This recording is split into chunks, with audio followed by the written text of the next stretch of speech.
तो स्टार्ट करते हैं। सबसे पहले मैं आपको लिख के बताऊंगा DICIPLINE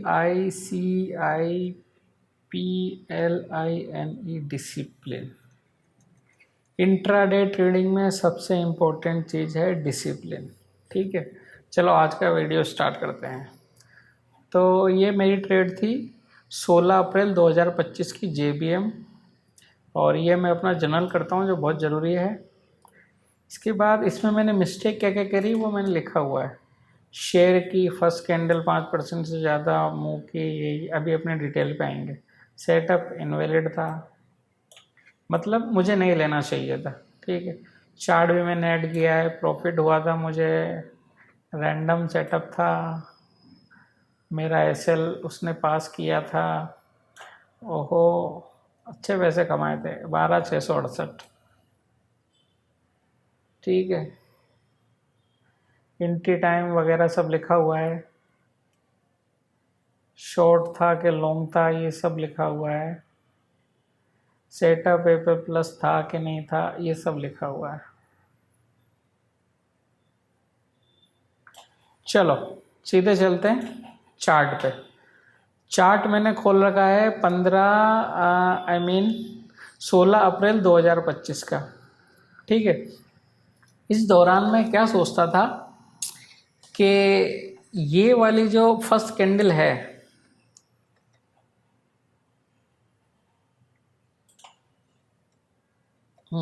इस दौरान मेरा सेटअप क्या होता था कि अगर एक कैंडल बनी, उसने अपसाइड मूव दिया, अपसाइड मूव के बाद अगर उसने थोड़ा होल्ड किया, जैसे कि एक कैंडल बनाई और उसके बाद वो फिर से उस कैंडल को क्रॉस करती थी, ये मेरा सेटअप था। ठीक है, समझ में आ गया होगा। अब मैं बताता हूँ कि मैंने ये ट्रेड क्यों ली और क्या मैं इसमें डिसिप्लिन था कि नहीं था, मैंने अपना सेटअप फॉलो किया कि नहीं किया। देखो थोड़ा सा मैं इसको बड़ा करता हूँ। ठीक है, 5 मिनट का चार्ट लगा रखा है। ये जो चीज़ें होती है ना, ये लाइन दिख रही है आपको ब्लू सी, ये कैनवास पे ऑप्शन होता है, वो आप सेट कर सकते हो। कमेंट में लिखना कैसे तो मैं बताऊंगा। और वो यूजुअली मेरा डेली हाई और डेली लो लगा हुआ होता है। शुरू से मुझे एक चीज़ पता थी कि हमेशा है ना डेली प्रीवियस हाई के ऊपर ही चीज़ लेनी, नीचे नहीं लेनी, तो मैं इसको फॉलो किया करता था उस टाइम भी। तो हुआ यूँ कि ये कैंडल बनी, इसके बाद होल्ड कैंडल बनी, इसके बाद इसने इसको क्रॉस किया। क्रॉस करने के बाद मैंने इस कैंडल के क्लोज होने का वेट किया, जो कि एक अच्छी बात है, कैंडल क्लोज होने का वेट करना चाहिए। और नेक्स्ट कैंडल में मैंने यहाँ पे इसको ले लिया, मतलब कैंडल बनते ही 9:30-47 का मतलब है 9:30 पे कैंडल बनना शुरू होती है और पूरा 1 मिनट भी नहीं हुआ होगा मैंने वो शेयर ले लिया। ठीक है, अब ले तो लिया, किस्मत से चला भी और मेरा टारगेट भी अचीव हुआ। टारगेट कितना, अप्रोक्स 2% का टारगेट मुझे मिला इसमें, जो कि बहुत अच्छा है, बहुत अच्छा है।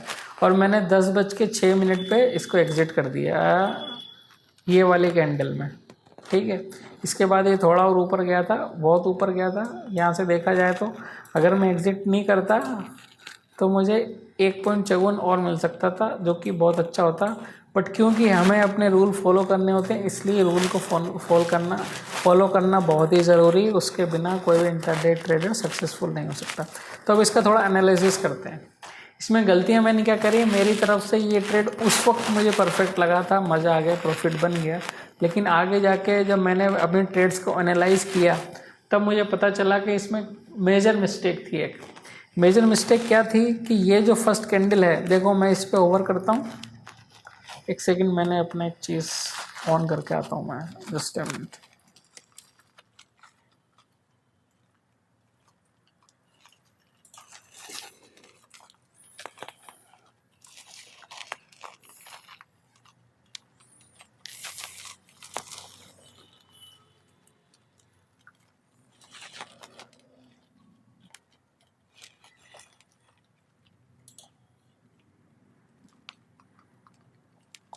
हाँ, ऑन किया, मैं इसी की बात कर रहा था, ये मैंने ऑन नहीं किया था, सॉरी फॉर डिस्टर्बेंस। इससे पता चलता है कि मेरा माउस है कहाँ पे और कुछ नहीं इससे ज़्यादा। और मैं कुछ क्लिक करूँगा तो वो भी आपको पता चल जाएगा मैंने क्या क्लिक किया। तो रूल क्या था अपना कि पहला एक अप मूव होना चाहिए मेरी स्ट्रेटजी में, अप मूव था, उसके बाद होल्ड कैंडल बनना चाहिए, उसके क्लोज पे लेना। गलती मैंने क्या की, मैं ये बताना चाह रहा था आपको। तो देखिए मैं इसको थोड़ा सा सकरा करता हूँ नैरो। यहाँ पे जब मैं माउस ओवर करता हूँ तो आप लोग यहाँ पर देखना क्या आता है। जैसे मैंने माउस ओवर किया, यहाँ पे बताता है कि +6.68%, यानी कि पहले 5 मिनट कैंडल की 5 मिनट की कैंडल 6% से ज़्यादा की बनी थी। अब बिड रेड फ्लैग, मतलब 6% की कैंडल बनना, उसके बाद भी तुम ट्रेड ले रहे हो, बहुत जिगरा चाहिए इस चीज़ को। तो कोई भी समझदार ट्रेडर तो ये गलती नहीं कर सकता, लेकिन क्योंकि मैं समझदार नहीं था, और जब तुम समझदार नहीं होते तो तुम्हें प्रॉफिट भी होते हैं, लॉस भी होते हैं, लॉस भी होते हैं, प्रॉफिट भी होते हैं। बट गलती ट्रेडर क्या करता है, बिगिनर जो मैं भी करता था, कि लॉस हो रहे हैं तो फ़र्क नहीं पड़ता, प्रॉफिट दिखते ही मज़ा आ जाता था। ठीक है, ये गलती मैं भी करता था। तो मैंने ये ट्रेड ली, ट्रेड के बाद होल्ड बना और मैंने यहाँ पे ले लिया, और इसने मेरा टारगेट हिट कर दिया। इसमें मेरा कोई रोल नहीं था, ये सिर्फ किस्मत के भरोसे हुआ था। आपको ऐसा कभी नहीं करना है, हमेशा अपने प्लान पे लेना है। अब ये बातें मुझे कब पता चली, जब मैंने चीज़ों को एनालाइज़ किया, तब मुझे पता चली कि अगर पहली कैंडल तुम्हारी 2% से ज़्यादा बड़ी बन रही है तो तुम्हें कॉशियस हो जाना है, और 3% से ज़्यादा बन गई तो फिर आपको लेना ही नहीं है, उसको छोड़ देना है, कोई दूसरा मिलेगा। पूरी की पूरे 4000 स्टॉक होते हैं अपने पास, तो टेंशन करने की ज़रूरत नहीं। ठीक है, तो ये था मेरा आज का वीडियो। होप आपको कुछ लर्निंग मिली होगी। हाँ, और कुछ मैं नोट्स भी दिखाता हूँ मेरे, जो मैं नोट्स करता हूँ, क्या क्या नोट्स किए थे। ये तभी के नोट्स बने हुए हैं, कोई मैंने एडिट नहीं किया है। शेयर की फर्स्ट कैंडल 5% से ज़्यादा मूव कर चुकी थी, ये मुझे उसी शाम पता चल जाता था मैं क्या गलती करता था। ठीक है, दूसरा पॉइंट था, शेयर को एनालाइज करने में 5 मिनट से कम टाइम लिया, जिसकी सज़ा द न्यू इंडिया इंश्योरेंस में मिली। इसका मतलब क्या है कि जैसे ही मुझे शेयर मिला, मुझे देखा ऊपर जा रहा है और मैंने तुरंत ले लिया, यानी मैंने एनालाइज ही नहीं किया शेयर को, बस खाली मेरी आंखों ने वो सेटअप देखा और मैंने ले लिया। This is total wrong. तुम्हें एटलीस्ट 5-6 मिनट तो मिलने चाहिए तुम्हारी चीज़ों को एनालाइज करने के लिए। अगर तुम वो नहीं करोगे, गलती कर बैठोगे, एसएल हिट हो जाएगा, और हो सकता है एसएल भी नहीं लगा पाओ जल्दी जल्दी में, तो बड़ा नुकसान हो जाएगा। उस चीज़ से बचने के लिए जो भी तुम ट्रेडिंग ले रहे हो, उसको प्रॉपर एनालाइज करना बहुत ही ज़रूरी है, बहुत ही इम्पोर्टेंट है।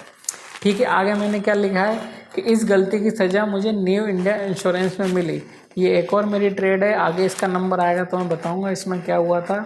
इसी तरह मैंने एनालाइज नहीं किया था, कैंडल ऊपर जा रही थी और मैंने ले लिया, और फिर मेरा लॉस हुआ, और जाहिर सी बात है लॉस इससे बड़ा ही हुआ होगा, क्योंकि कोई भी तुम गलती करते हो वो शॉर्ट टर्म में तुम्हें प्रॉफिट देती है, बट आगे जाके वो नुकसान ही करने वाली है।